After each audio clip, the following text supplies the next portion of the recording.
My name is Peter. I've just completed the second platelet-rich plasma injection that follows the stem cell procedure.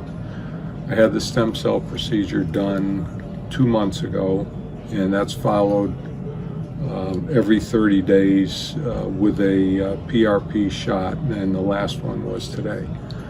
I've gone from a pain level of 9 to 10 down to a pain level of 0 to 1, and pretty much have resumed all activities in terms of exercise and recreational activities.